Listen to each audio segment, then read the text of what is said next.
Police আমাকে ধরে নিয়ে থানায় নিয়ে আসলো। থানায় এসে চুপচাপ বসে আছি, কোনো কথাই বলছি না। আর পরিচয় একের পর এক আমার নামে চার্জশিট তৈরি করতে লাগলো। তারপর আমাকে জেলে পাঠিয়ে দিল। আমার কোনো রকমই লাগছে না, আমি নিচের দিকে তাকিয়ে বসে আছি। আর তখনই একটা পুলিশ অফিসার এসে আমাকে বলতে লাগলো, দেখ, তোকে এখন আর কোনো কিছুতে করার নেই। এখন যা করার কোর্টে করবে। কোর্ট যা তোকে সিদ্ধান্ত দেয় সেটাই মেনে নিতে হবে। ঠিক আছে অফিসার, আমি এসব দেখি কোনো ভয় পাই না। আমি যা করেছি এটার জন্য যদি আমার শাস্তি হয় তাতে আমার কোনো দুঃখ নেই। আপনারা যা ইচ্ছা করতে পারেন। তাছাড়া তোমার বিরুদ্ধে তেমন কোনো বড় অভিযোগ নেই। আর যেগুলো করেছে এগুলো যদি আদালত তোমাকে মাফ করতে পারে তাহলে তো আলহামদুলিল্লাহ। পুলিশ আরো কিছু আমার সঙ্গে কথা বলে চলে গেল। আমি ভাবতে লাগলাম আমার সাথে কেন এমনটা হলো। আমি যদি এই জেল থেকে বের হতে পারি তখন সব কয়টাকে দেখে নেব। তারপর এভাবেই সময়টা পার হয়ে গেল। পরদিন সকালবেলা আমাকে পুলিশ এসে বলল, তাড়াতাড়ি রেডি হয়ে নাও, তোমাকে নিয়ে এখন আদালতে যেতে হবে। আদালত কি রায় দেয় সেটাই আদালতের ব্যাপার। এখন শুধু আল্লাহর নাম নাও। পুলিশের সঙ্গে গাড়িতে উঠলাম। আর গাড়িতে উঠতেই দেখি সিয়াম আর সানি দাঁড়িয়ে আছে বাহিরে। আমি ওদের সঙ্গে মুচকি হাসি দিলাম। তারপর আদালতে আমাকে নিয়ে আসলো। নিয়ে এসে একের পর এক আমার বিরুদ্ধে সকল অভিযোগ উপস্থাপন করতে লাগলো। আর আদালত আমাকে রায় দিল 6 বছরের জেল। তারপর আমাকে কারাগারে পাঠিয়ে দেওয়া হলো। আর দেখতে দেখতে কারাগারে কেটে গেল 6টা বছর। আজ প্রায় 6 বছর পর জেল থেকে বের হলাম। এই 6টা বছর কেটে গেছে 6টা যুগের মতো। এই 6টা বছর জেলে কিভাবে যে পার করেছি সেটা একমাত্র আমিই জানি। জেল থেকে বের হতেই দেখি দূরে দাঁড়িয়ে আছে সাকিব আর সিয়াম। আমাকে দেখি ওরা এগিয়ে আসলো আর আমাকে এসে বলতে লাগলো, ভাই, আসসালামু আলাইকুম। কেমন আছেন আপনি? আপনার জন্য এতক্ষণ ধরে অপেক্ষা করছিলাম। চলেন, গাড়িতে উঠেন, গাড়ি নিয়ে আসছি। ওয়ালাইকুম আসসালাম। আলহামদুলিল্লাহ, আমি ভালো আছি। তা তোরা কেমন আছিস? সবকিছু কি আগের মতোই চলছে নাকি কোনো পরিবর্তন হয়েছে? আচ্ছা চল যেতে যেতে কথা বলি। তারপর আমি গাড়িতে উঠে বসলাম আর সিয়াম গিয়ে গাড়ি চালাতে লাগলো। তখন আমি আবারও বলতে লাগলাম, কিরে সিয়াম, তুই তো দেখছি এখন অনেক বড় হয়ে গেছিস, দাড়ি রেখে দিয়েছিস। ভালো তো সবাই ভালো আছে। এখন কি করছিস শুনি? ভাই, এখনও সেই আগের মতোই আছি, কিন্তু তেমন একটা উন্নতি করতে পারিনি। তা ভাই, এখন কি করবেন সেটা কি ভেবে দেখেছেন? 6টা বছর জেলে কাটিয়ে দিলাম। এখন তো কিছু করতেই হবে। যারা আমাকে ভালোবেসে ফেলে পাঠিয়েছিল তাদেরকে ভালোবাসা ফেরত না দিলে কি চলে? ভাই, আপনার প্রতিটা কথাই কিন্তু সেই আগের মতোই আছে, বেশি রহস্যময়। তাই প্রথমেই আমরা গোডাউনে যাই, কি বলেন? ওখানে আপনার জন্য সবাই ওয়েট করছে। তারপর সিয়ামের সঙ্গে আরো কিছু কথা বলতে বলতে চলে আসলাম গোডাউনে। আর গোডাউনে এসে দেখি আমার জন্য অনেকেই অপেক্ষা করছে। তারপর আমি সবার সঙ্গে কথা বলে ভিতরে চলে আসলাম। আর ভিতরে এসে আমি বসে রইলাম। একটু পর সানি আমার জন্য কফি নিয়ে আসলো। আর আমি কফি খেতে খেতে সানির সঙ্গে কথা বলতে লাগলাম। আর এভাবেই সময়টা পার হলো। আর তখন সিয়াম আমাকে জিজ্ঞেস করলো, ভাই, খবর পেয়েছি যে ডন এখন পুরো বাংলাদেশে মাফিয়া ছড়িয়ে দিয়েছে। তার কথা ছোট থেকে বড় পর্যন্ত সবাই শোনে, এমনকি অনেক সময় এমপিটাও তার ভয় কাঁপে। সেদিন যদি আর 5 মিনিট পেতাম তাহলে বাকি কাজটাও শেষ করে ফেলতাম। কিন্তু তার আগেই পুলিশ চলে আসলো। আর নিজের কাছের লোকগুলো এইভাবে আমার সঙ্গে বেইমানি করবে এটা আমি কখনো কল্পনাও করিনি। আচ্ছা, এখন রানীকে কোথায় পাওয়া যাবে? আমি ভাইয়ের মুখ থেকে রানী নামটা শুনেই চমকে গেলাম। আমি তো ভেবেছিলাম ভাই হয়তো রানীকে ভুলে গেছে, কিন্তু ভাই যে এখনো রানীকে মনে রেখেছে এটা তো বুঝতে পারলাম না। আমি কে চুপ থাকতে দেখে ভাই আবার জিজ্ঞেস করলো। তারপর আমি বললাম, ভাই, রানী এখন ডনের সাথেই থাকে, ও ডনের স্ত্রী। ঠিক আছে, এত ঘাবড়ানোর কি আছে? চল সবাই মিলে খাবার খেয়ে নেই। আমারও খুব ক্ষুধা পেয়েছে। তারপর আমি সবাইকে নিয়ে খাবার খেতে চলে আসলাম। আর খাবার খেয়ে রুমে এসে ভাবছি কি করব এখন। আমার পাশে সিয়াম, সানি আর কিছু লোকজন বসে আছে। ভাই, এখন তো আপনি ফ্রি আছেন, তাহলে চলুন আপনার সেই বৃদ্ধাশ্রম থেকে একবার ঘুরে আসি। আপনি তো সানিকে দায়িত্ব দিয়ে গিয়েছিলেন। এখন নয়, বিকালের দিকে যাই। এখন আমি একটু ঘুমাবো, তোরা এখন যা। আর শোন, সকল ছেলেদের সন্ধ্যাবেলায় আমি গোডাউনের সামনে চাই, ওদের সঙ্গে আমার কথা আছে। ঠিক আছে ভাই, আমি সবাইকে নিয়ে সন্ধ্যায় হাজির হব। আপনি এখন শুয়ে রেস্ট করেন। সিয়াম চলে আয়। তারপর আমি সিয়ামকে নিয়ে ভাইয়ের কাছ থেকে চলে আসলাম। তারপর আমি যখন ঘুম থেকে উঠলাম তখন থেকে প্রায় সন্ধ্যা হয়ে গেছে। আমি ঘুম থেকে উঠে ফ্রেশ হয়ে রেডি হয়ে নিলাম সবার সঙ্গে দেখা করার জন্য। আমি বের হয়ে এসে দেখি সবাই আমার জন্য বসে আছে। আমাকে দেখে দাঁড়িয়ে গেল। তারপর আমি বললাম, সবাই কেমন আছো? তোমাদের সঙ্গে আমার অনেকদিন পর দেখা। তোমরা যেমন আমাকে প্রথম থেকে ভালোবেসেছিলে, এখনো ঠিক তেমনটাই ভালোবাসো, এটা দেখে আমার অনেক ভালো লাগলো। এখানকার প্রতিটা লোক আমাকে জেলে দেখতে গিয়েছিল, বর্তমানে আমার কাছে কোনো কিছুই নেই। ভাই, সবার মুখ থেকে একটাই কথা, ওরা আপনার পেছনের কাহিনীটা শুনতে চায়। আপনি কোন কারণে আপনি এই লাইনে এসেছিলেন। আমরা যতটুকু জানি আপনি মধ্যবিত্ত ফ্যামিলির ছেলে ছিলেন, অনেক ভালো এবং অনেক মেধাবী ছিলেন। অন্য একদিন তোমাদেরকে আমার সব কাহিনী বলবো। তো এখন কাছে কোথায় আসি? আমাদের কাছে এখন বর্তমান কোনো কিছুই নেই। যেগুলো আছে এগুলো দিয়ে কোনো কাজে আসবে না। আমাদের দেশে মাফিয়া অনেক বেড়ে গেছে, এগুলোকে গোড়া থেকে উপড়ে ফেলতে হবে। আর এটাই হয়তো আমাদের জীবনে শেষ একটা লড়াই আশা করি। এখন আমাদের প্রধান লক্ষ্য হবে যে ডনের যেখানে যেখানে লোক আছে সেখানে আমাদেরকে ছড়িয়ে যেতে হবে এবং তাদের কাছ থেকে সবকিছু ছিনিয়ে আনতে হবে। তিলে তিলে ওদেরকে সরিয়ে ফেলতে হবে। এখন দেশে চোরাচালান, ধর্ষণ বৃদ্ধি পেয়েছে, এগুলো আমাদের রুখে দাঁড়াতে হবে। প্রশাসন ডনের কোনো কিছুই করতে পারছে না। তারপর আমি ওদের সঙ্গে আরও কিছু কথা বলে সেখান থেকে সিয়ামকে নিয়ে চলে আসলাম। আমি আর সিয়াম পাশাপাশি হাঁটছি আর শহরটাকে ঘুরে ঘুরে দেখছি। হঠাৎ করে কেউ একজন আমাকে ধাক্কা দিয়ে চলে গেল। তখন সিয়াম বলতে লাগলো, কিরে বেটা, তুই চোখে দেখিস না? কারা নাকি? এভাবে দৌড়ে কোথায় যাচ্ছিস? মনে হয় তোকে কেউ তাড়া করেছে বেটা। তোর সাহস তো কম না, তুই আমাকে তুই তুই করে বলছিস? তুই জানিস আমি কে? আমি ডন ভাইয়ের লোক। আমার যেখানে দিয়েছি আমি সেখান দিয়েই যাব, পারলে মানুষের উপর দিয়ে যাবো। তাহলে তোর কি? তুই লোক দেখে কে তোকে আমার ভয় পেতে হবে নাকি? একে তো ধাক্কা দিয়ে চলে যাচ্ছিস, তারপর আবার এখন বড় বড় কথা বলছিস। তখনই ছেলেটা কোমর থেকে পিস্তল বের করলো আর আমার দিকে তাক করলো আর আমাকে বলতে লাগলো, সারা তোর সাহস তো কম না, তুই আমাকে ভয় দেখাচ্ছিস? আরে এসব ভয় আমাকে দেখি কোনো লাভ নেই। আমরা এইসব ভয় পকেটে নিয়ে ঘুরি, ইচ্ছে করলে তাকে এখানেই মেরে দিতে পারি। ফকিন্নির বাচ্চা। এদিকে আমি দাঁড়িয়ে দাঁড়িয়ে ছেলেটার কথা শুনছি কিন্তু কোনো কিছুই বলছি না। হঠাৎ করে আমি ছেলেটাকে লাথি মারলাম। তারপর কৌশলে হাতে পিস্তলটাকে নিয়ে তার দিকে তাক করলাম আর তখন বললাম, তুই এত তাড়াতাড়ি দাদা ভাইকে ভুলে গেলি? আরে এখনো তো মানুষের মুখে মুখে দাদা ভাইয়ের নাম শোনা যায়, এখনো অনেক কাজ করার বাকি আছে। ভাই, আমাকে ক্ষমা করে দিন, আপনাকে চিনতে পারিনি। আপনি কবে জেল থেকে বেরিয়েছেন? ভাই, আমরা অনেক বড় ভুল হয়ে গেছে, প্লিজ ভাই। যে রাস্তায় আছিস এই রাস্তাটা অনেক অন্ধকার, তুই আলোর পথে ফিরে আয়। আমি এই অন্ধকারের মধ্যে কোথায় হারিয়ে যাবি এটা তুই নিজেও জানিস না, তাই সাবধান। এই বলে আমি চলে আসলাম। তারপর একটা বাসার সামনে এসে দাঁড়িয়ে আছি। বাসায় থাকে হলেও জনি জনি হলো এই শহরে কিং। আমি কোনো কিছু না ভেবে ভিতরে যেতে লাগলাম। দারোয়ান আমাকে দেখে আটকালো, কিন্তু আমি আমার নিজের মাস্ক খুলে ফেলার পর দারোয়ান আমাকে সালাম দিল। তারপর আমি ভিতরে যেতে লাগলাম আর তখন সিয়াম বলতে লাগলো, ভাই, এখানে আমাদের অনেক ঝামেলা হতে পারে। জনি অনেক খারাপ একজন লোক। প্লিজ ভাই, জনের সঙ্গে দেখা করতে হবে না। আমি পরে জনির সঙ্গে দেখা করার জন্য আপনাকে নিয়ে আসবো। সিয়াম তুই আমার সাথে থেকে ভয় পাচ্ছিস? তোর কাছ থেকে আমি এটা আশা করতে পারিনি। সবসময় বুক ফুলিয়ে সামনের দিকে যাবে, কখনো কাপুরুষের মতো পিছু ফিরে যাবে না। তারপর আমি জনির কাছ থেকে চলে আসলাম। এসে দেখি এই জনি অনেক লোকজনের সাথে মিটিং করছে। সোফায় বসে আমি গিয়ে বসলাম। তখন জনি আমাকে দেখে অবাক হয়ে দাঁড়িয়ে গেল আর তখন আমি বললাম, কিরে, আমাকে দেখে খুব অবাক হয়েছিস? অবাক হওয়ার কিছু নেই বস, তোর সঙ্গে কথা আছে আমার। আমি মনে হয় সঠিক টাইমে চলে এসেছি, তাই না? সবাই আছে এখানে। কিরে, তুই এত তাড়াতাড়ি জেল থেকে ছাড়া পেয়ে গেলি? তা তোর তো আরো 2 বছর জেলে থাকার কথা ছিল।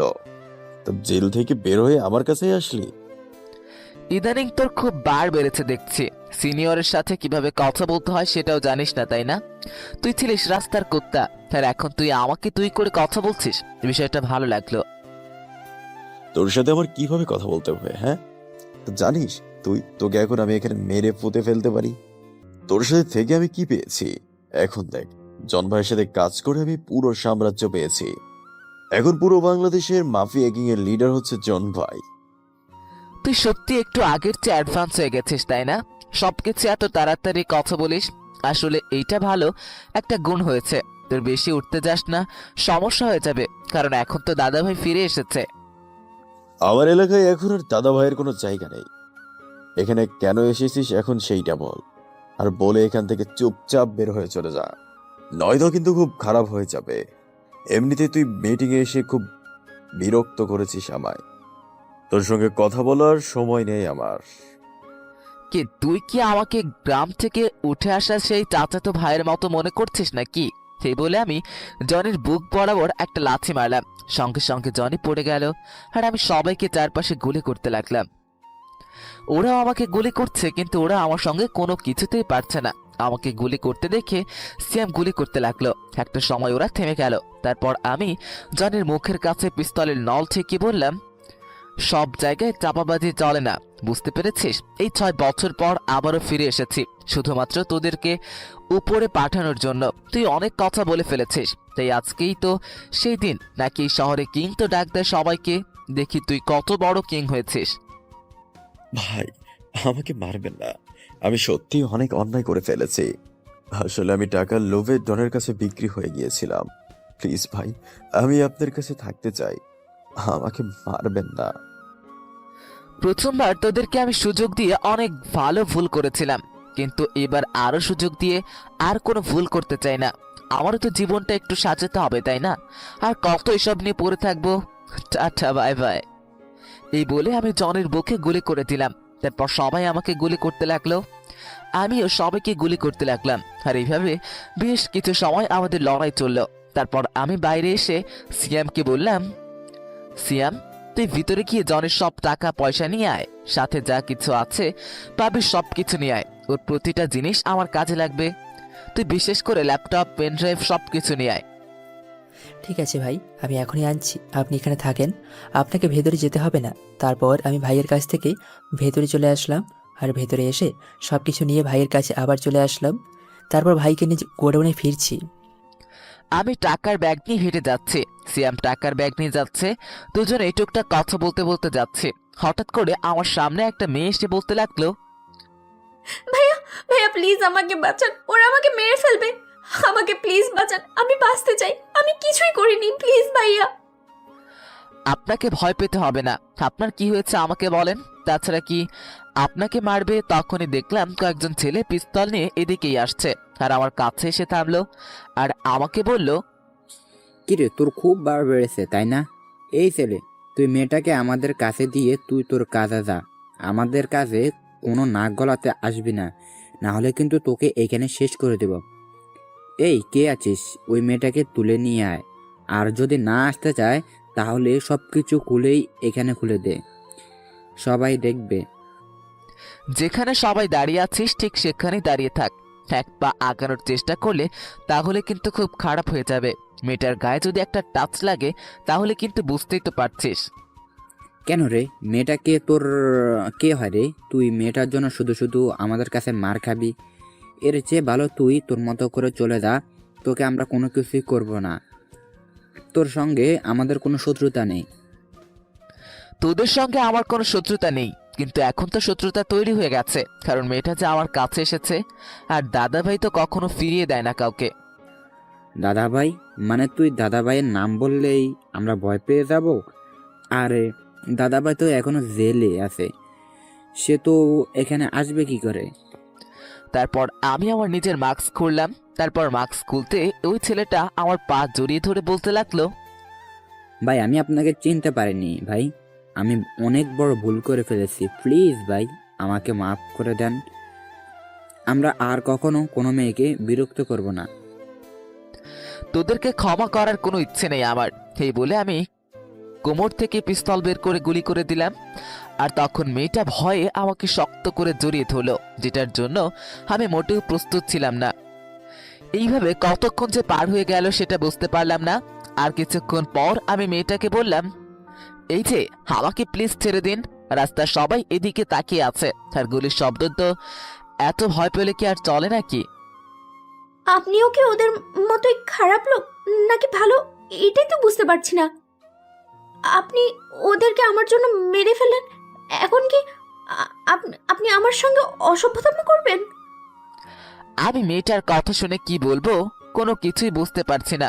তবে মেয়েটার কথা শুনে বুঝতে পারছি যে মেয়েটা এখনো বাচ্চাদের মতোই, শুধু বয়সই বড় হয়েছে। আর তখন আমি বললাম, চলুন আপনাকে বাসায় পৌঁছে দিয়ে আসি। আর আপনি এত রাতে বাইরে কেন বেরিয়েছিলেন? ওদের সঙ্গে আপনার কি সম্পর্ক? ওরা আপনাকে কেনই বা মারতে চেয়েছিল?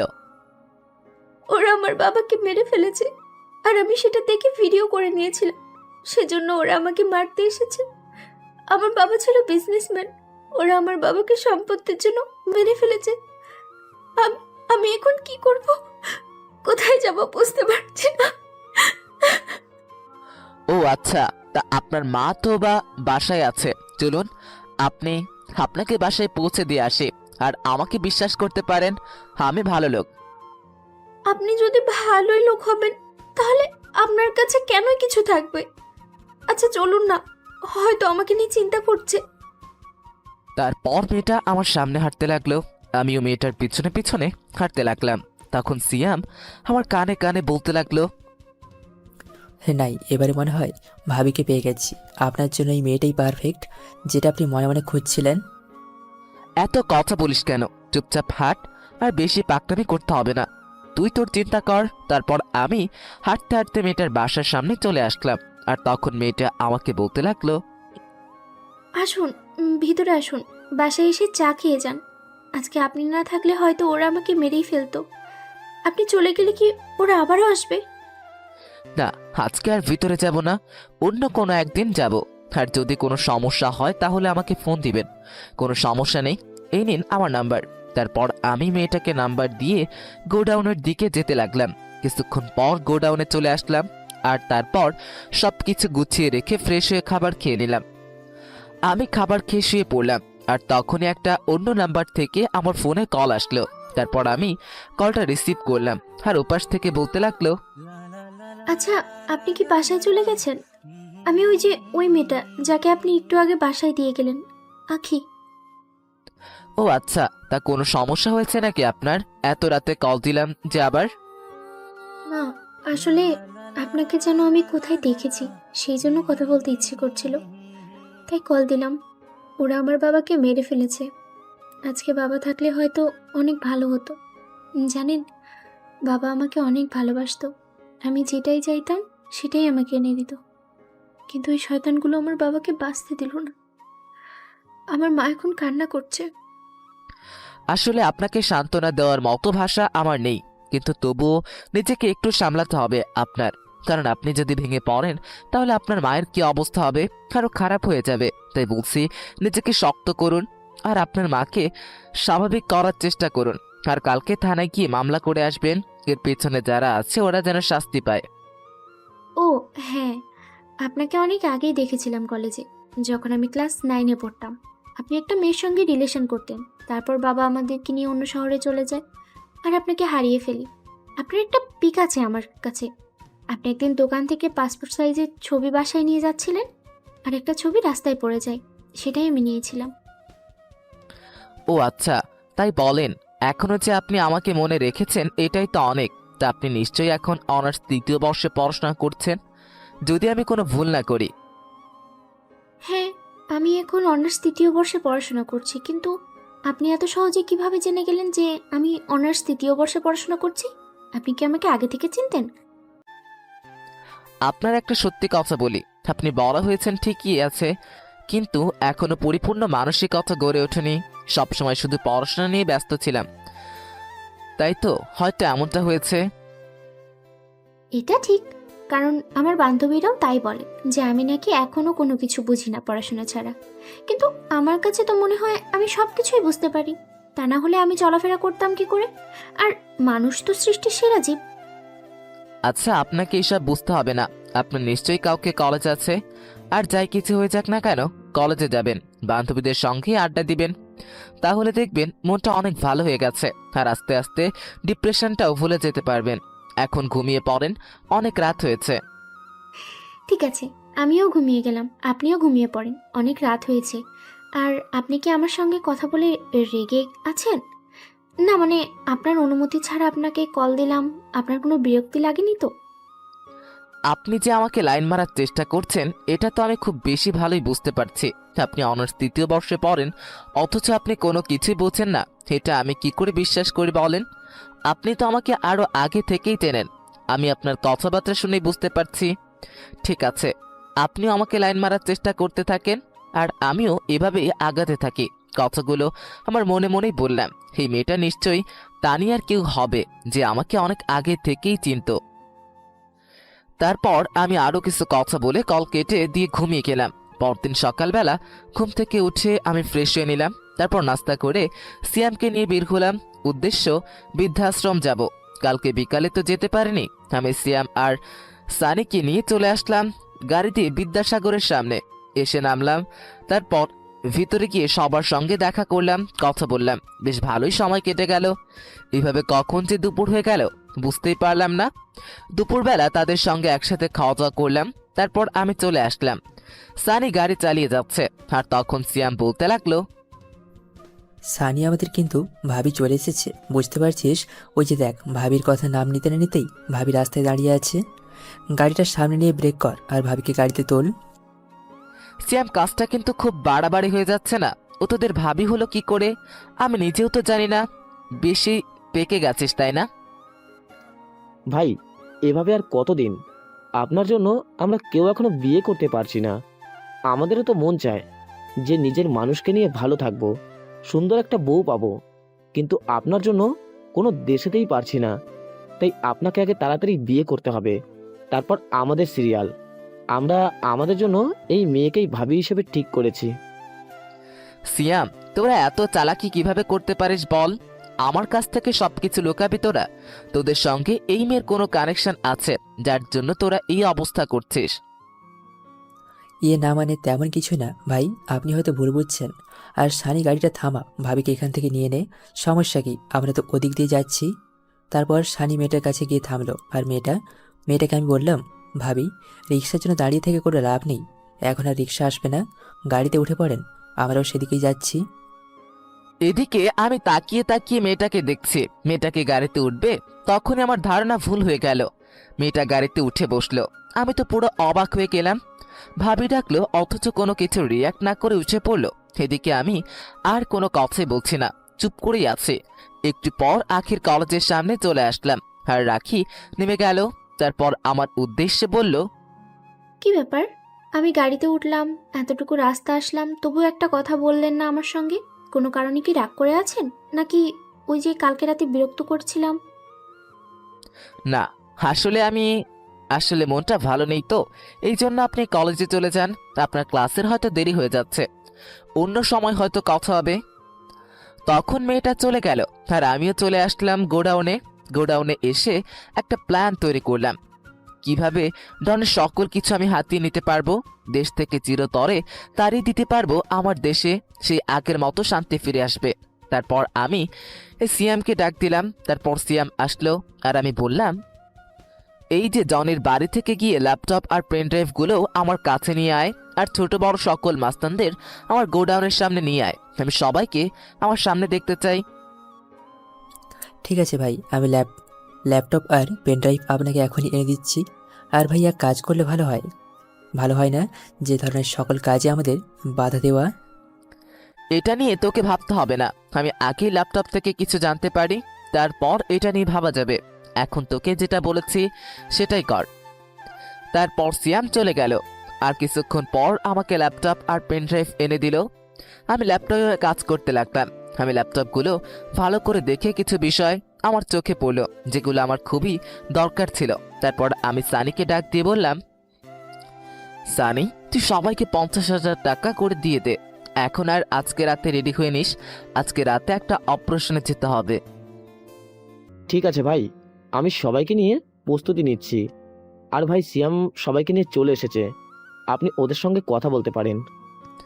তারপর সানি চলে গেল আর সবাইকে 50,000 টাকা করে দিয়ে দিল। আমি ল্যাপটপে আরো কিছু কাজ করে বের হলাম, একটু ওয়াশরুমে যাব। আমি ওয়াশরুমে চলে গেলাম আর ওয়াশরুম থেকে বের হয়ে এসে দেখি সানি গাড়ির সামনে দাঁড়িয়ে কারোর সাথে যেন কথা বলছে। আমি কাছাকাছি গেলাম শোনার জন্য, আর কাছাকাছি গিয়ে দেখি এটা আর কেউই নয়, এটা হচ্ছে আখি। ওদের মধ্যে কি কথা হচ্ছে সেটা আমি শোনার চেষ্টা করছি। ভাইয়া, তুই বুঝতে পারছিস না, শারিয়ান আমাকে কখনোই মেনে নেবে না। আমার ভালোবাসার ওর কাছে কোনো মূল্য নেই। আমি বিদেশে চলে যেতে চাই, ওখানে আমি হয়তো ভালো থাকবো। মাকে না হয় তুই দেখবি। কি বলছিস এসব? তুই তো শাহরিয়ার ভাইকে অনেক আগে থেকেই ভালোবাসিস, আর নিজের ভালোবাসাকে ছেড়ে দেশে চলে যাবি? আমি শাহরিয়ার ভাইয়ের এই ঘটনাটি আগে জানি, তারপর তোকে আমি বলবো। আমি না তোর ছোট ভাই, আমার উপর তুই বিশ্বাস রাখিস না? যার জন্য আমি প্রতিদিন রান্না করে জেলে পাঠিয়ে দিতাম শুধুমাত্র সে খাবে বলে, আর সবসময় নামাজ আদায় করে দোয়া করতাম যেন যেখানে থেকে ভালো থাকে, ও আমার ভালোবাসাটা কেন যে বুঝতে পারছে না এটা আমি নিজেও জানি না। জানিস, কালকে রাতে ওর সঙ্গে কথা বলে অনেক ভালো লেগেছে আমার। এদিকে বাবাকেও ওরা বাঁচতে দেয়নি। হ্যাঁ রে, আঙ্কেলের জন্য আমারও অনেক কষ্ট হয়। আঙ্কেলকে ওরা বাঁচতে দিল না, আমিও আঙ্কেলের জন্য কোনো কিছুই করতে পারলাম না। এটাই অনেক বড় কষ্ট রে। তবে চিন্তা করিস না, শাহরিয়ার ভাই সব কিছুর প্রতিশোধ নেবে। যদি প্রতিশোধ নিতে গিয়ে আর কিছু হয়ে যায় তাহলে তোর নিজের না বলা কথাটা কখনো বলা হবে না। আমি চাই না ও আবার আমার কাছ থেকে হারিয়ে যাক। আমি না হয় তাকে তোর থেকেই ভালোবেসে যাবো সবসময়। আখি আপু, আমি তোকে নিজের চাচাতো বোন হিসেবে বলছি না, তুই সত্যি একটা অসাধারণ মেয়ে। কারণ তোর মতো করে কেউ এভাবে ভালোবাসতে পারে না। এই 6টা বছর তুই যেভাবে আমাকে দিয়ে খাবার পাঠিয়েছিলি জেলে, এটা কোনো মেয়ে করবে না। এদিকে আমি সানির আর আখির কথা শুনে হা হয়ে তাকিয়ে আছি। তার মানে জেলের ভিতর যে মজার খাবারগুলো দেওয়া হতো আমাকে, এগুলো আখি রান্না করে আমাকে দিয়ে জন্য পাঠিয়ে দিত সানি আর সিয়ামকে দিয়ে। কিন্তু আখি আমাকে কিভাবে চেনে এটা তো জানতে পারলাম না। তার মানে সানি হলো আখির চাচাতো ভাই, আখির ছোট হলো সানি। তখন আবারও ওদের মধ্যে কথা বলতে লাগলো। জানি না রে, আমি কখনো শারিয়ারকে পাবো কিনা। তবে যতটুকু জানি যে শারিয়ার একটা মেয়েকে ভালোবাসতো, যার কারণে শারিয়ার এই পথে চলে এসেছে। সেই অনেক আগে থেকেই আমি শারিয়ারকে ভালোবাসি, কিন্তু আজও বলতে পারলাম না। 6 বছর আগেও একটা মেয়েকে নিয়ে গিয়েছিলাম, আর এখন 6 বছর পরেও আমি শারিয়ারের জন্য অপেক্ষা করে আছি। জানি না শারিয়ারকে পাবো কিনা। যাই রে, বাসায় যেতে হবে। মা একা আছে, আবার এখানে আমাদের দুজনকে দেখে ফেললে তোর সমস্যা হবে। এদিকে আমি কি করব সেটাই বুঝতে পারছি না। আমি কি এখন তাদের সামনে যাব? আর যাওয়াটাই দরকার, সবকিছু আমাকে জানতে হবে। তখন আখি চলে যেতে লাগলো আর আমিও দৌড়ে তাদের কাছে গেলাম আর আখিকে ডাক দিলাম। আখি আমাকে দেখে কোনো কথা বলতে পারছে না, হয়তো ধরা খেয়ে গেছে এই ভয়ে। আখি, তুমি এখানে আসছো যে তা আমার কাছে আসছিলে নাকি? সানি মেয়েটা কতক্ষণ ধরে এখানে দাঁড়িয়ে আছে অথচ ভিতরে নিয়ে গেলে না? আমি কথাটি অন্যভাবে নিয়ে গেলাম। তারপর আমি ওদের সঙ্গে আরো কিছু কথা বলে সেখান থেকে চলে আসলাম। আর এভাবেই সময়টা পার হয়ে গেল। রাতের বেলা নিজে প্রস্তুত হয়ে বের হলাম। আজকে একটু দূরে যেতে হবে, তাই এই গাড়ি নিয়ে বেরিয়ে পড়লাম। কিছুক্ষণ পর আমার কাঙ্ক্ষিত জায়গায় চলে আসলাম আর আমি এসে দেখি এখানে অনেক লোক। তখন আমাকে সিয়াম বলল, ভাই, আমি ড্রোন দিয়ে দেখেছি এখানে প্রায় 60 থেকে 70 জনের মতো লোক হবে, আর ভেতরে আরও নারী পাচারের জন্য শতাধিক নারী রয়েছে। ওরা সবাইকে আটকে রেখেছে। ঠিক আছে, ওয়েট কর, একটু পরেই আমার মনে হচ্ছে ওদেরকে ট্রাকে তোলা হবে। আজকে রাতেই ওদেরকে পাচার করে দেওয়া হবে, আর এটাই আমাদের মোক্ষম সময়। বুঝতে পেরেছিস? সবাই একটু অ্যালার্ট থাকবি। আমরা যদি এটা সাকসেসফুল হতে পারি তাহলে ডনের অনেক বড় ক্ষতি হয়ে যাবে, ওর মাথা চারা দিয়ে উঠবে। আমি অপেক্ষা করতে লাগলাম ওদের বের হওয়ার জন্য। কিছুক্ষণ পর ওরা বেরিয়ে হলো, তার সঙ্গে সঙ্গে আমরা গুলি করতে লাগলাম। তবে সেটা সাবধানে, ওরাও প্রস্তুত ছিল না, তাই অনেকেই গুলি খেয়ে মাটিতে পড়ে গেল। তারপর আমরাও সামনে এগিয়ে গেলাম। আমি ভিতরে গিয়ে সবাইকে ঘুম থেকে বের করলাম আর সানিকে বললাম সবাইকে নিরাপদ জায়গায় সরিয়ে নিতে। আর ওখানে দায়িত্বে ছিল মুন্না। আমি মুন্নাকে মারতে লাগলাম, আর তখন মুন্না আমাকে বলতে লাগলো, দেখ, তুই আমাকে মেরে ফেললেও এসব কাজ কোনোদিন বন্ধ করতে পারবি না। ডন ভাইয়ের একটুও ক্ষতি হবে না। তোকে ডন ভাই পেলে মেরে ফেলে দেবে। আমি তো সেটাই চাই, ডনের সাথে আমার দেখা হোক। ওর সঙ্গে আমার অনেক কথাবার্তা আছে, যার জন্য আমার জীবনটা এত বড় অন্যরকম হয়ে গেল। তার সঙ্গে একটু বোঝাপড়া থাকবে না, এটা কি হয়? কিন্তু তোর বেঁচে থাকার কোনো অধিকার নেই। ডন ভাই যদি জানতে পারে যে দাদা ভাই ফিরে এসেছে, তাহলে তোকে শেষ করে ফেলবে। তোকে জেলেই শেষ করার কথা ছিল, কিন্তু সম্ভব হয়নি। তাহলে এখন বিদায় নিয়ে চলে যাও, পরে ওখানে গিয়ে ভালো থাকবি। তুই ঠিক আছে, আর কখনো তোকে খুন খারাপি করতে হবে না, আর ডনের হয়েও কাজ করতে হবে না। এই বলে আমি মুন্নাকে গুলি করে দিলাম, আর মুন্না কাটা মুরগির মতো ছটফট করতে করতে মারা গেল। তারপর আমি ওর লাশের উপরে দেখলাম দাদা ভাই, আর সেখান থেকে চলে আসলাম। আর সানিকে বললাম সবাইকে যার যার বাসায় পৌঁছে দেওয়ার জন্য। আমি গোডাউনে এসে বসে আছি, আর টিভিতে নিউজ হচ্ছে সেটাই দেখছি। কালকে জনিকে মারার খবর দেখাচ্ছে। এইভাবে প্রায় অনেকক্ষণ কেটে গেল, আর ঘন্টাখানেক পর সবাই চলে আসলো। আর সবাই এসে আমার কাছে দাঁড়িয়ে বলল, ভাই আছে, কিন্তু আপনার সেই গল্পটা আমাদেরকে বলতে হবে না, তা না হলে আমরা আপনাকে কোনোভাবেই ছাড়ছি না। প্লিজ ভাই, আজকে অন্তত বলেন। অনেক বড় গল্প, সারা রাত জাগতে পারবি? আজকে তো অনেক বড় ধকল গিয়েছে, তাই একটু রেস্ট নিয়ে নে, কালকে না হয় বলবো। ভাই, আমরা সবাই ঠিক আছি, আপনি প্লিজ বলেন। আপনার জন্য আমরা সব কিছু করতে রাজি আছি। তখন আমি সিয়ামকে বললাম ভাইকে কফি এনে দেওয়ার জন্য, আর ভাই কফি খেতে খেতে বলল, আর আমিও আখি আপুকে কল দিলাম, কারণ সেও এটার জন্য আগ্রহী। তখন হঠাৎ করে ভাই বলতে লাগলো, সানি, তুই এইভাবে লুকিয়ে কলে রাখার কোনো দরকার নেই। যে মানুষটাকে লুকিয়ে আমার কথাগুলো শোনানোর চেষ্টা করছিস, তাকে এখানে আসতে বল, আর ওরও জানার দরকার। তখনই সানি আমার কথা শুনে খুশি হয়ে গেল, আর আখিকে কল দিয়ে আসতে বলল। কিছুক্ষণ পরই চলে আসলো, আর এসে আমার পাশেই বসলো। আর আমি বলতে শুরু করলাম আজকে থেকে প্রায় 6 বছর আগের কথা, ফ্ল্যাশব্যাক। সকালবেলা ঘুম থেকে উঠে আমি কলেজের দিকে যাচ্ছি। নতুন কলেজ, তাই অন্যরকম ভালো লাগা কাজ করছে। আমি বন্ধুদের সঙ্গে হেঁটে যাচ্ছি, পাশে আছে রনি আর জনি। 3জন মিলে হাসাহাসি করে কলেজে যাচ্ছি। আর কলেজে এসে দেখি আমার পাগলিটা আমার জন্য বসে আছে। মিষ্টির সঙ্গে রিলেশন আমার প্রায় 2 বছর। মেয়েটা আমাকে অনেক ভালোবাসে, আমিও তাকে অনেক ভালোবাসি। আমি বন্ধুদের কাছে বিদায় দিয়ে মিষ্টির কাছে গেলাম, আর তখন মিষ্টি আমাকে বলতে লাগলো, তোমাকে আমি কতদিন বলেছি যে তুমি ওদের সঙ্গে হেঁটে হেঁটে আসবে না। আমি তোমার সঙ্গে কথা বলার জন্য কতক্ষণ ধরে ওয়েট করে থাকি, কিন্তু তুমি হেলে দুলে দেরি করে আসো। সরি, কালকে থেকে আরও এমন ভুল কখনোই হবে না, ঠিক আছে? এখন এত রাগ করতে হবে না।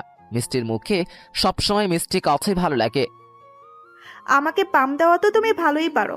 এখন তো ক্লাসের সময় হয়ে গেছে, তাই এখন তো ঠিকই ক্লাসে যেতে হবে। না পারলাম কথা বলার জন্য, না পারলাম অন্য কিছু করার জন্য। তারপর আমি মিষ্টিকে নিয়ে ক্লাসে চলে আসলাম। ক্লাসে গিয়ে মিষ্টি তার বান্ধবীদের সঙ্গে বসে পড়লাম, আর আমিও আমার বন্ধুদের সঙ্গে বসে ক্লাস করতে লাগলাম। আর এভাবেই আমাদের সময়টা পার হলো। এভাবেই বেশ ভালোই চলছিল আমাদের দিনগুলো। একদিন রাতের বেলায় শুয়ে শুয়ে মিষ্টির সঙ্গে কথা বলছিলাম, আর তখন হঠাৎ করে মিষ্টি আমাকে বলল, জানো, কালকে না বাবা মা গ্রামের বাড়িতে চলে যাবে, পরে সন্ধ্যার দিকে চলে আসবে। তার মানে কালকে বাসায় সারাদিন ফ্রি। চাইলে তুমি বাসায় আসতে পারো, যত্ন করে রান্না করে খাওয়াবো। না, তোমাদের বাসায় আসলে তোমার এই সমস্যা হবে। পরে তোমাকে লোকে নানার কথা বলবে, যেটা আমার কখনোই সহ্য হবে না। তার চেয়ে ভালো এইভাবে ভালো আছে। ভালো কিছু পাওয়ার আশা করলে একটু তো স্যাক্রিফাইস করতেই হবে। সেটা তো আমিও চিন্তা করছি, কিন্তু অনেকেই তো আসে না। ওদের তো কোনো সমস্যা হয় না, তাহলে আমরা এসব করলে সমস্যা কি? মিষ্টি শোনো, আমরা দুজন দুজনকে অনেক ভালোবাসি, অনেক কাছে পেতে চাই, কিন্তু সেটা আমি পবিত্র করে তোমাকে কাছে পেতে চাই। বুঝতে পেরেছো? আমি চাই না আমাদের ভালোবাসার মধ্যে 1 সেকেন্ডের জন্য থাকুক। তবু যেটুকু করেছি এটাই অনেক করেছি, তাই না? হ্যাঁ ঠিক, এটাই আমিও তোমার কাছ থেকে এরকম কথাটাই আশা করছিলাম। আমি জানি তুমি সবার মতো না, তুমি একটু আলাদা, তাই তো আমি তোমাকে এতটা ভালোবাসি। তারপর আমি এভাবেই মিষ্টির সঙ্গে অনেক কথা বলতে লাগলাম। রাত 2টা পর্যন্ত কথা বলে আমি কল কেটে দিয়ে ঘুমিয়ে গেলাম। পরদিন সকালবেলা ঘুম ভাঙলো মায়ের ডাকে। মা আমাকে বলতে লাগলো, কি রে শাহরিয়ার, আর কত ঘুমাবি? এবার তো ঘুম থেকে ওঠ, কলেজের সময় হয়ে যাচ্ছে না? এত রাত পর্যন্ত কি করিস সেটাই তো আমি জানি না। মা, তুমি তাড়াতাড়ি করে খাবার রেডি করো, আর আমি ফ্রেশ হয়ে এখনই আসছি টেবিলে। বাবা কি চলে গেছে নাকি? তোর বাবা তো সেই সকালবেলায় চলে গেছে। এখন দেখেছিস কয়টা বাজে? সকাল 9:30 বাজে এখন। এখনো কি তোর বাবা তোর জন্য বসে থাকবে নাকি? তারপর আমি তাড়াতাড়ি করে উঠে ফ্রেশ হয়ে নিলাম, আর ফ্রেশ হয়ে রেডি হয়ে খাবার টেবিলে চলে আসলাম। আমি খাবার খেয়ে তাড়াতাড়ি করে কলেজের উদ্দেশ্যে রওনা দিলাম। আমি কলেজে এসে দেখি রনি আর জনি আমাকে রেখেই চলে এসেছে, আর রনির সঙ্গে মিষ্টি কথা বলছে। কিন্তু মিষ্টি তো তেমন কারোর সঙ্গে কথা বলতো না, আজকে হঠাৎ রনির সঙ্গে কথা বলছে। কিছুই তো বুঝতে পারছি না। আমাকে দেখে মনে হয় ওরা কথার ধরন পাল্টে দিল। আমি মিষ্টির সঙ্গে আরও কিছু কথা বলে ক্লাস করতে লাগলাম। ক্লাস শেষ করে যে যার মতো বাসায় চলে আসলাম। বাসায় এসে ফ্রেশ হয়ে খাবার খেয়ে নিলাম। তারপর একটু রেস্ট নিয়ে বিকেলবেলা বের হলাম মিষ্টির বাসার সামনে যাব।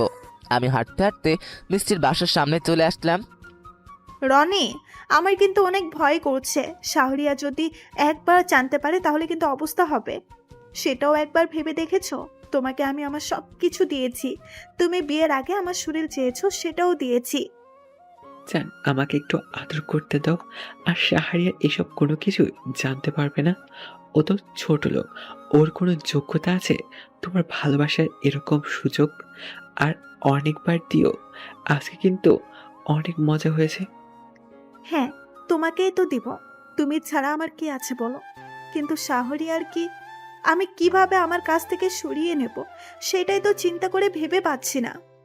শোন, শাহরিয়ার বাবা আর আমার বাবা কোম্পানিতে চাকরি করে। আর আমার জানা মতে শাহরিয়ার বাবার ব্যাংকে অনেক টাকার লোন আছে, যেটা শোধ করতে করতে জীবন শেষ হয়ে যাবে। আচ্ছা, তুমি তো রাজনীতি কি আর কখনো ছাড়বে না। আমি তোমাকে সবকিছুই তো দিয়েছি, তাহলে এবার রাজনীতি ছেড়ে দাও। আরে আজকের দিনে যদি রাজনীতি না করি তাহলে কি করব? আমার দরকার অনেক পর, যেটা আমি রাজনীতি করে অনেক পেয়েছি। তাছাড়া বাবার অনেক টাকা, সেগুলো দিয়ে আমি উপরে উঠতে পারবো আমি। তাহলে কিন্তু তোমাকে 2 দিন পর একটা আইফোন কিনে দিতে হবে, না হলে কিন্তু আর কখনো আমার কাছে আসতে দেব না। বুঝতে পেরেছো? এদিকে আমি মিষ্টির বাসার সামনে এসে মিষ্টিকে কল দিলাম। প্রথমবার কলটা ধরতে পারলো না, কিন্তু দ্বিতীয়বার কল দেওয়ার পর মিষ্টি কল ধরলো। আর আমি বললাম, আজকে তো তোমার বাসায় কেউ নেই, আমি তোমার বাসার নিচে দাঁড়িয়ে আছি, একটু বারান্দায় আসো, তোমাকে এক নজর দেখবো। আমি তো এখন আর আসতে পারবো না। আমি গোসলে গেছিলাম, তাই তুমি এতক্ষণ তো ওয়েট করতে পারবে না। তাহলে আজকে চলে যাব, কালকে তো কলেজে দেখা হচ্ছেই আমাদের। আচ্ছা ঠিক আছে, তাহলে আমি বাসায় চলে যাই, তুমিও গোসল শেষ করে আমাকে কল দিবে, ঠিক আছে? এবার আমি কল কেটে দিয়ে বাসায় যেতে লাগলাম। আমি বাসায় এসে দেখি বাসায় অনেক লোকের ভিড়। আমি কোনো কিছুই বুঝতে পারছি না, হঠাৎ করে কি হয়ে গেল। একটু আগেই তো ভালো দেখে গেলাম আমি। ভিতরে গিয়ে দেখি ফ্লোরে বাবার লাশ পড়ে আছে। বাবা অ্যাক্সিডেন্ট করেছিল ট্রাকের সঙ্গে। তারপর আমি চিৎকার দিয়ে বাবাকে জড়িয়ে ধরে কান্না করতে লাগলাম। হঠাৎ করেই কি অবস্থা হয়ে যাবে, আসলে আমি এটা কখনোই ভাবতে পারিনি। বাবা আমাকে অনেক ভালোবাসতো। তারপর বাবার দাফন হয়ে মায়ের অবস্থা অনেক খারাপ হয়। আমিও 6-7 দিন কলেজে যাই না। সেদিন থেকে মিষ্টির সঙ্গে আর কোনো কথা হয় না। আজকে প্রায় 8 দিন পর কলেজে যাচ্ছি। আমি কলেজে এসে দেখি রনির হাত ধরে মিষ্টি বসে আছে। আমাকে দেখে রনি হাতটা ছেড়ে দিল। আমি যেতেই রনি আমাকে বলতে লাগলো, দোস্ত, আঙ্কেলের জন্য আমারও অনেক কষ্ট হচ্ছে। এসব কষ্ট পেয়ে কি হবে বল? এখন তো তোকে সংসারটা দেখতেই হবে, তাই না? এখন তো আন্টি তুই ছাড়া আর কেউ নেই। আন্টিকে দেখার দায়িত্ব তো তোর। চল বাসায় যাই। তারপর আমি রনির সঙ্গে ক্লাসে চলে আসি, কিন্তু মিষ্টি একটা কথাও বলল না আমার সঙ্গে। আমি ক্লাসে এসে বসলাম, আর স্যার আমাকে এসে অনেক সান্ত্বনা দিলেন। তারপর স্যার রীতিমতো ক্লাস করাতে লাগলো।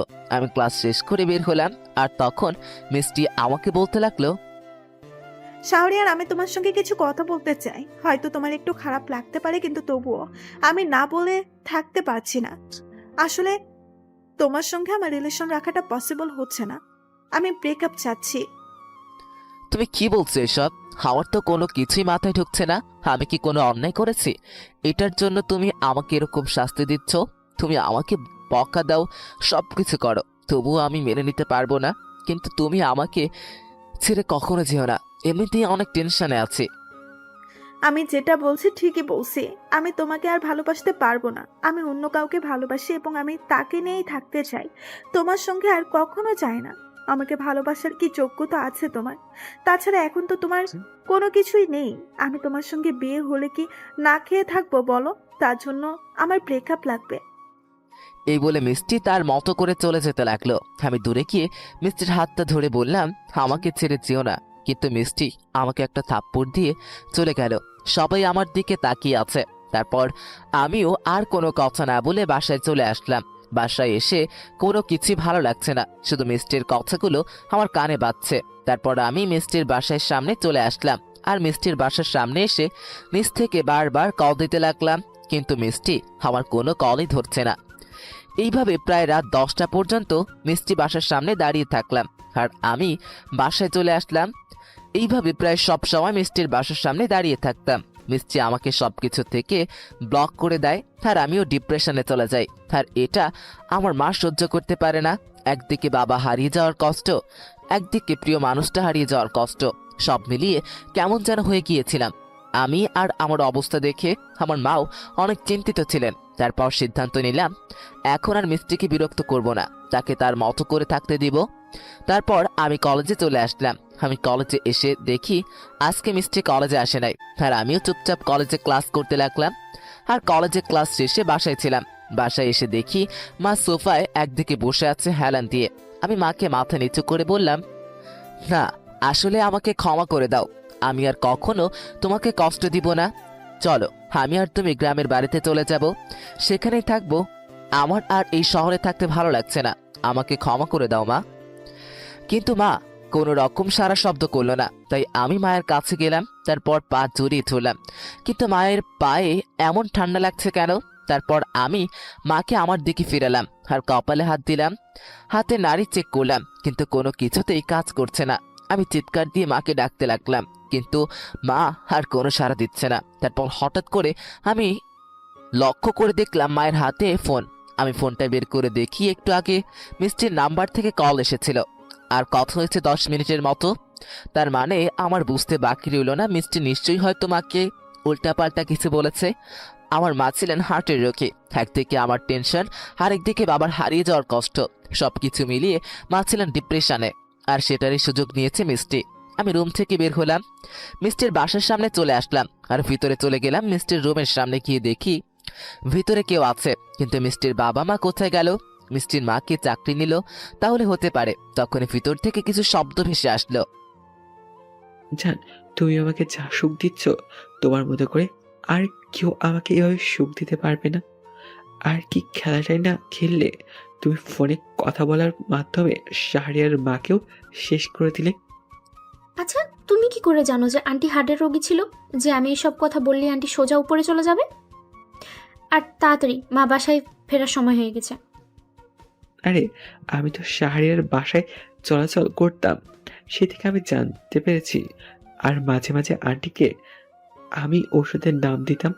আর আমি তো একদিন আমার বাবার কাছে বিচার দিয়েছিল, সেই থেকে ওনার প্রতি একটা জেদ কাজ করে। আর তোমারও রাস্তা ক্লিয়ার হয়ে গেল। আমি গিয়ে রনিকে মারতে লাগলাম, যেটার জন্য রনি মোটেও প্রস্তুত ছিল না। আমি কোমর থেকে ছুরি বের করে রনির পেটে ঢুকিয়ে দিলাম, তারপর মারতে লাগলাম। আর তখনই পুলিশের গাড়ির শব্দে পেলাম, তবুও আমি রনিকেই মারতে লাগলাম। আর কিছুক্ষণ পর জনের গলা শুনতে লাগলাম। তখনই রনি কাটা মুরগির মতো ছটফট করতে আমার সামনে মারা গেল। তারপর আমিও কোনো উপায় না পেয়ে সেখান থেকে পালিয়ে গেলাম। আর এভাবেই অনেক দিন পালিয়েছিলাম। আর এলাকার একটা বড় ভাইয়ের সঙ্গে আমার আগে থেকেই পরিচয় ছিল, উনি আমাকে সাপোর্ট দেওয়া শুরু করলো। তারপর থেকে একে একে বিনা কারণেই অনেককেই খুন করতে লাগলাম, আর সেই থেকে হয়ে গেলাম একজন দাদা ভাই। তবে আমি মিষ্টিকে অনেক জায়গায় খুঁজেছি, কিন্তু কোথাও খুঁজে পাইনি। আর এই একদিন জানতে পারলাম সেই বড় ভাইও আমার সঙ্গে বেইমানি করেছে। ও আমাকে তার কাজ হাসিল করার জন্যই আমাকে ব্যবহার করেছে। সেটা নিয়ে অনেক থাকা দরকার, কি হয়। আর একদিন আমাকে ভাই পুলিশে ধরিয়ে দিল। তবে বড় ভাইয়ের সঙ্গে কাজ করেছিলাম 6 মাস। আর এই 6 মাসেই সিয়াম আর সানির সঙ্গে পরিচয় হয়। সে আমার সানি ছিল। দুজনেই বন্ধু, ওরাও আমার হয়ে কাজ করত। গরিব ছিল সেই সময়, স্বামী ছিল বেশ অনেকেই ছোট, ক্লাস 9-এ পড়ে। হয়তো এরকমই আমার ছোটখাটো কাজ করে দিত, আর এটা নিয়েই আমাদের একটা ভালো সম্পর্ক হয়। তারপর জেলে কাটিয়ে দিলাম 6টা বছর। এই 6 বছরে সিয়াম আর সানি প্রতিদিন আমার সঙ্গে দেখা করতে আসতো, আর ওদেরকে আমি সবসময় আইডিয়া দিতাম কি করে লোক সংখ্যা বাড়ানো যায়, আর ওরাও আমার কথা মতো কাজ করতে লাগবে। আর বাকিটা তো তোমরা জানোই। তবে আমার যা কিছু হয়েছে সবকিছু সে আমার সানির জন্য। ওরা না থাকলে হয়তো আমি এত সহজে সবকিছু পেতাম না। এই যে এত সব লোক আমাকে ভালোবাসে, সবকিছু সিয়াম আর সানির জন্য। বাস্তবে ফেরা যাক। আমি সবার দিকে তাকিয়ে দেখি সবাই কান্না করছে, আর তখনই ফজরের আজান দিতে লাগলো, আর আমিও চোখ মুছে নিলাম। আর তখন সিয়াম আর সানি আমাকে জড়িয়ে ধরলো আর বলতে লাগলো, ভাই, আমরা আপনার হাত ধরে রাজনীতি শিখেছি আর আপনার হাত ধরে সব কিছু করতে পেরেছি। আপনারা না থাকলে হয়তো আমরা এসব কোনো কিছু করতে পারতাম না। আমরা পড়ে থাকতাম হয়তো ডাস্টবিনে, না হলে কোনো একটা কবরস্থানে। আপনি আমাদের শিখিয়েছেন কিভাবে মানুষের সঙ্গে চলতে হয়। ঠিক আছে, এসব বাদ দে, এখন সবাই একটু ঘুমিয়ে নেই। আমাদের আবারও প্রস্তুতি নিতে হবে। এই ডনকে আমি আর বাঁচতে দিব না, মেরে ফেলবো। আর এই ডনই হলো আমার বড় ভাই, আর মিষ্টি হলো তার বউ। মূলত বউ বললে বউ হবে মিষ্টি ওখানে নারী পাচারের সঙ্গে জড়িত। তখনই হঠাৎ করে আখি আমাকে শক্ত করে জড়িয়ে ধরল, যেটার জন্য আমি মোটেও প্রস্তুত ছিলাম না। আখি আমাকে জড়িয়ে ধরে কান্না করতে লাগলো, আর এটা দেখে সবাই লজ্জা পেয়ে গেল। সবাই যে যার মতো চলে যেতে লাগলো। তখন আমাকে আখি বলতে লাগলো, তুমি যখন প্রতিদিন কলেজে যেতে, তখন আমি নীরবে তোমার দিকে তাকিয়ে থাকতাম। আর একটা সময় দেখতাম যে সানি তোমার সঙ্গেই থাকে সারাক্ষণ। তারপর সানিকে তোমার কথা বললাম, কিন্তু সানি তোমাকে বলার মতো কোনো সাহস পায় না। আর সেই অনেক আগে থেকেই আমি তোমাকে ভালোবাসি। আমি এত কিছু জানি না, কিন্তু তবুও আমি তোমাকে ভালোবাসি এবং সারাটা জীবন তোমার পাশে থাকতে চাই। প্লিজ আমাকে ফিরিয়ে দিও না, আমি কখনো তোমাকে ছেড়ে যাব না। আমার শেষ নিঃশ্বাস পর্যন্ত আমি তোমার পাশে থাকবো। একটা সুযোগ দাও। এখন বাসায় চলে যাও, বাসায় গিয়ে চুপচাপ ঘুমাবা। সারা রাত একটু ঘুমাতে পারো নাই আমার জন্য, এই জন্য বলেছিলাম না শোনার জন্য। আমি কিন্তু আমার উত্তরটা পেলাম না। আমি আমার উত্তরটা না পেলে আমি এখান থেকে একটুও যাব না। আমার এভাবেই তোমাকে জড়িয়ে ধরে থাকতে ভালো লাগছে। এটা আমার একটা স্বপ্ন ছিল, তোমার বুকে কান্না করবো জড়িয়ে ধরে। আসলে আমিও তোমাকে কখন ভালোবেসে ফেলেছি সেটা আমি নিজেও জানি না। যদি একটু দেখাই এটা ভালোবাসা হয়। হ্যাঁ, আমি তোমাকে অনেক ভালোবাসি। যাও, বাসায় চলে যাও। আমি সানিকে বলে দিচ্ছি, ও তোমাকে বাসায় নামিয়ে দিয়ে আসবে। তাহলে তুমি আমাকে কথা দাও, তুমি আমার জন্য নিরাপদ থাকবে। তোমার কিছু হয়ে গেলে আমি বাঁচতে পারবো না, আমিও কিন্তু মরে যাব। আমার কিছুই হবে না, তুমি এখন বাসায় চলে যাও। বাসায় গিয়ে ঠিকমতো খাওয়া দাওয়া করবে আর ঘুম দিবে। আজকে কলেজে যাওয়ার কোনো দরকার নেই। তারপর আমি সানিকে বলে দিলাম আখিকে বাসায় নামিয়ে দেওয়ার জন্য। তারপর রাখি আমাকে বিদায় দিয়ে চলে গেল, আর আমিও ফ্রেশ হয়ে কফি খেয়ে নিলাম। আর তখনই আমার ফোনে একটা কল আসলো। আমি ফোনটা হাতে নিয়ে দেখি আননোন নাম্বার। আমি ফোনটা রিসিভ করলাম, আর তখন ওপাশ থেকে বলতে লাগলো, কিরে দাদাভাই, তুই নাকি ফিরে এসেছিস আবারও, আর আমার ব্যবসায় তুই নাক গলাচ্ছিস? তা তুই চলে আয়, তোকে দেখার খুব ইচ্ছে করছে। এখন কি আগের মতোই আছিস নাকি পাল্টে গেছিস? তোর সঙ্গে তো আমার অনেক দেখা করার ইচ্ছে রে। আসছি, খুব তাড়াতাড়ি আসছি, তুই রেডি থাক। আজকে হয়তো তোর জীবনের শেষ দিন।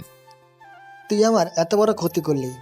তুই আমার নারী পাচার করা ব্যবসাটা বন্ধ করলি, অস্ত্র পাচার করা ব্যবসাটা বন্ধ করলি। এগুলো সব পুলিশের কাছে ধরা খেয়ে গেছে। তোকে যে আমি কি করব সেটাই আমি বুঝতে পারছি না। তোকে আমি সে সময় জেলের মধ্যে মেরে ফেলা উচিত ছিল। তোকে যে কেন আমি সাপোর্ট করতে গিয়েছিলাম আগে, এটাই হয়েছে আমার মস্ত বড় ভুল।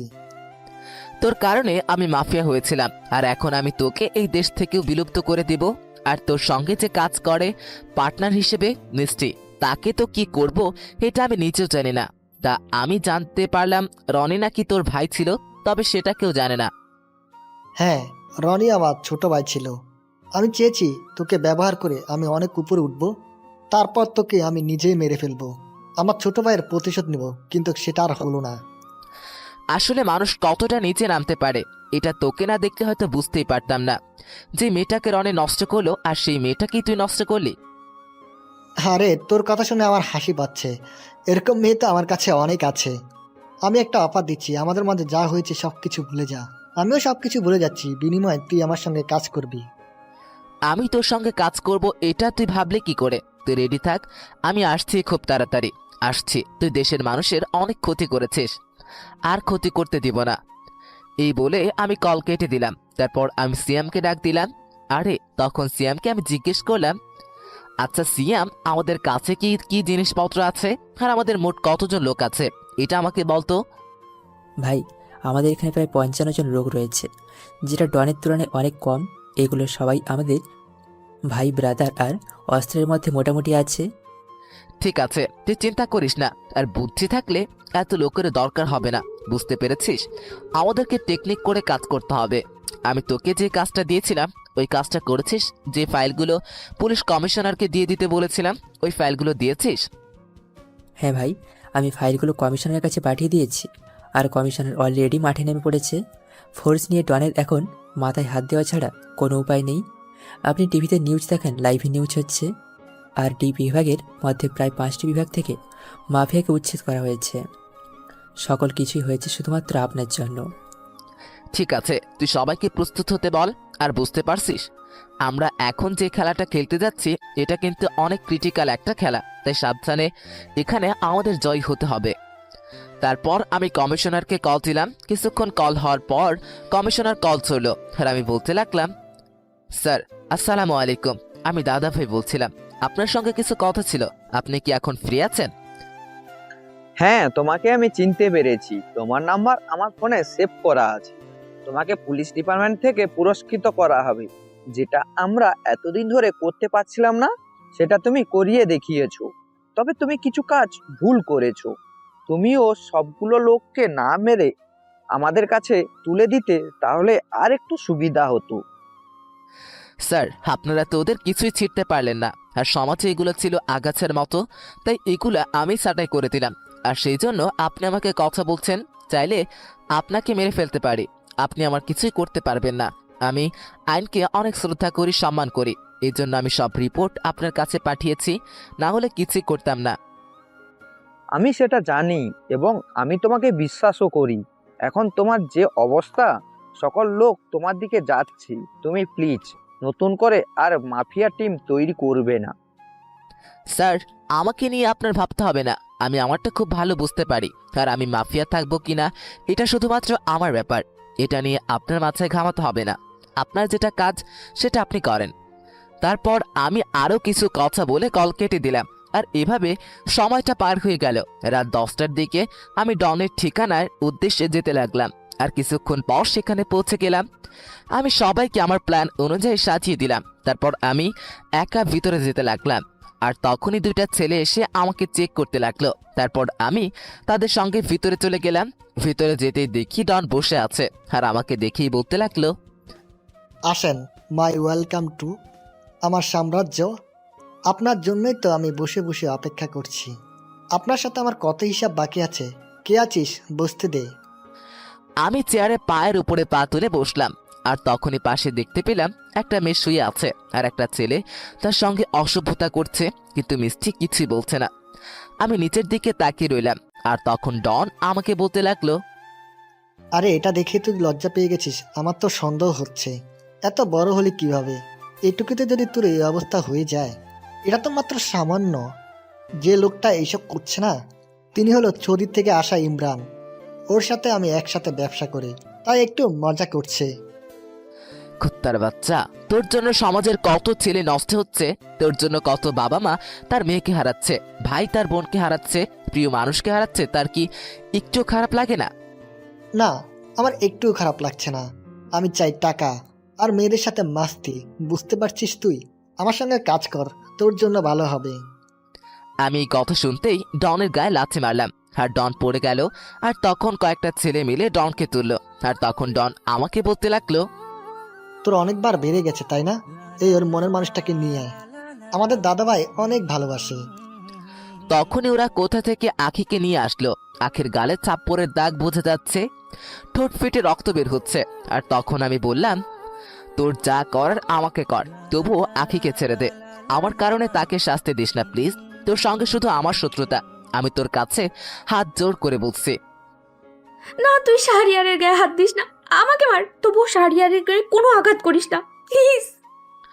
তখনই কয়েকজন মিলে আমাকে মারতে লাগলো। এক সময় আমি সহ্য করতে না পেরে মাটিতে পড়ে গেলাম। আর তখনই চারদিক থেকে গুলির শব্দ আসতে লাগলো, আর ছেলেগুলো আমাকে রেখে তাদেরকে গুলি করতে লাগলো।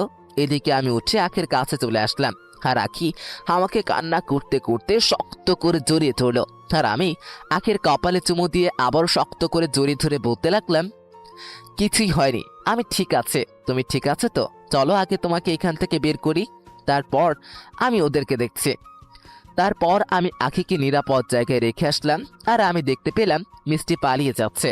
আমি কি দৌড়ে ধরলাম, আর সিয়ামকে মাইক্রোফোনে বললাম, সিয়াম, ডনকে ধরে গোডাউনে আগুন জ্বালিয়ে দে, আর খেয়াল রাখ যেন কেউ এখান থেকে বাঁচতে না পারে। বম্ব ব্লাস্ট কর তাড়াতাড়ি। ঠিক আছে ভাই। তারপর আমি রিমোটে চাপ দিলাম, আর সাথে সাথে ব্লাস্ট হলো, আর আমি ডনকে গিয়ে মারতে লাগলাম। আর কিছুক্ষণ পর সানি পুলিশ সেনাবাহিনী নিয়ে হাজির হলো। এদিকে আমি মিষ্টিকে মারতে লাগলাম, আর মিষ্টি আমার কাছে মাপ চাইতে লাগলো। আর মিষ্টি আমাকে বলতে লাগলো, আমাকে মাফ করে দাও, আমি অনেক ভুল করেছি তোমার সঙ্গে। তুমি তো আমাকে অনেক অনেক ভালোবাসতে, একটা সুযোগ দাও আমাকে। তুই কোন মুখ দিয়ে আমার সামনে ভালোবাসার কথা বলছিস? যেটা দিয়ে অন্যের সাথে পাপ কাজ করেছিস সেটা তুই এতটা খারাপ আমি জানতাম না। আরে তুই তো নিজেও জানিস না তুই কয়েকজনের সঙ্গে আমার বলতেও ঘৃণা হচ্ছে। ছি, একটা মেয়ে হয়ে অন্য একটা মেয়েকে পাচার করছিস, এটা লজ্জা হচ্ছে না তোর? ওই মেয়েগুলো তো কারো না কারো আপনজন ছিল। আমি ভালো পথে ফিরে আসব, আমাকে একটা সুযোগ দাও, আর না হলে পুলিশে দিয়ে দাও, তবু আমাকে মেরো না প্লিজ, আমি বাঁচতে চাই। ঠিক এমনটাই হয়তো অন্য কোনো মেয়ে করেছিল তোর সাথে, কিন্তু তুই কি তাদেরকে বাঁচতে দিয়েছিস? তোর কারণে আমার মা মারা গিয়েছিল, আমার মা হার্টের রোগে ছিল, আর তুই তো জানতি আমার সময়টা কতটা খারাপ ছিল। আসলে আমি ভাবতে পারি নাই যে তোমার মা মারা যাবে। আমাকে রনি শিখিয়ে দিয়েছিল, তাই আমি এমনটা করেছি। আমি ভেবেছিলাম তোমার মাকে এসব কথা বললে হয়তো তোমাকে বকা দিবে, তুমি আমার থেকে সরে আসবে। তুই এগুলো অন্যায় করেছিস, যেটা তোকে আর বাঁচতে দিবে না। তোকে মেরে যদি আমার ফাঁসিও হয় তবুও ভালো। এই বলে আমি গুলি করে দিলাম, আর মিষ্টি শর্টফট করতে করতে মারা গেল। আর তখন পিছন থেকে কমিশনার আমাকে বলতে লাগলো, শাহরিয়ার হাত থেকে পিস্তলটা ফেলে দাও, না হলে অনেক বড় ক্ষতি হয়ে যাবে তোমার। এই বলে আমি শাহরিয়ার হাতে গুলি করলাম, যেন সবাইকে বুঝাতে পারি যে নিজেকে রক্ষা করতে গিয়ে মারা গেছে। এই বলে কাছে আসলাম আর রুমাল দিয়ে শাহরিয়ার হাত বেঁধে দিলাম। আর তখন শাহরিয়ার বলল, স্যার, আমি আমার জন্য এটা করলেন, এই জন্য যদি আপনার কিছু হয় তখন কি করবেন স্যার? ভালো কাজের জন্য একটু এদিক সেদিক করলে কিছু হয় না। তুমি ছাড়া কারোর ক্ষমতা ছিল না ডনকে ধ্বংস করার জন্য। একজন ডিপার্টমেন্টে তোমাকে সকল মামলা তুলে নিয়ে আর তোমার শিক্ষাগত যোগ্যতা অনুযায়ী তোমাকে ডিবি পুলিশের সিক্রেট এজেন্ট হিসেবে নির্বাচন করেছি। এই যে তোমার ফাইল, এখানে তোমার সব কিছু রয়েছে, কালকের থেকে জয়েন করতে পারো তুমি। ধন্যবাদ স্যার, আর সরি আপনার সঙ্গে এমন খারাপ ব্যবহার করার জন্য। আর সবকিছু সম্ভব হয়েছে শুধুমাত্র আপনার জন্যই। তারপর আমি আখিকে নিয়ে চলে আসলাম, আর সেদিন আমার আর আখির সঙ্গে বিয়েটা হয়ে গেল। আর আমি এখন দাঁড়িয়ে আছি বাসর ঘরে সামনে। আর তখন সিয়াম বলতে লাগলো, ভাই, এত সুখবর একসাথে ভালো লাগলো, কিন্তু কত ইচ্ছে ছিল আপনার বিয়ে হবে ধুমধাম করে, আর আজকে কিনা বিয়ে হলো শুধুমাত্র কাজী ডেকে এনে। এটা কি ভালো কাজ হলো বলেন?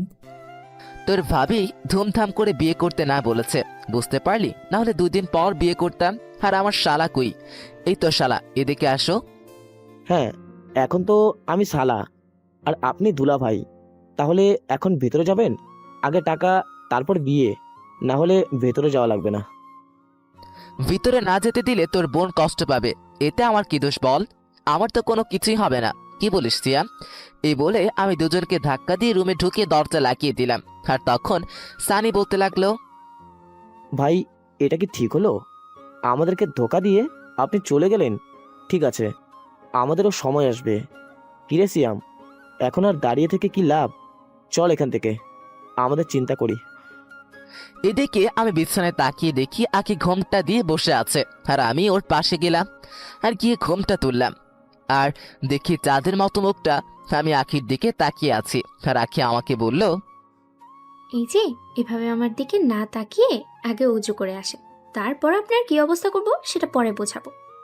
আমি কোনো কথা না বলে আখিকে শক্ত করে জড়িয়ে ধরলাম। কিছুক্ষণ পর ছেড়ে দিলাম আর আমি ওয়াশরুমে এসে উজু করে দুজনে মিলে নামাজ আদায় করে আমি আখিকে কোলে করে নিয়ে বারান্দায় চলে আসলাম। আখি বারান্দায় দাঁড়িয়ে চাঁদ দেখছে।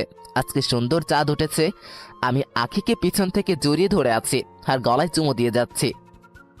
এটা কি হচ্ছে শুনি? কারো অনুমতি ছাড়া পার্সোনাল কাজে হাত দেওয়া নিষেধ, এটা জানেন না? চাঁদ দেখতে আসছেন, চাঁদ দেখেন, এই চাঁদের গায়ে হাত দেবেন না।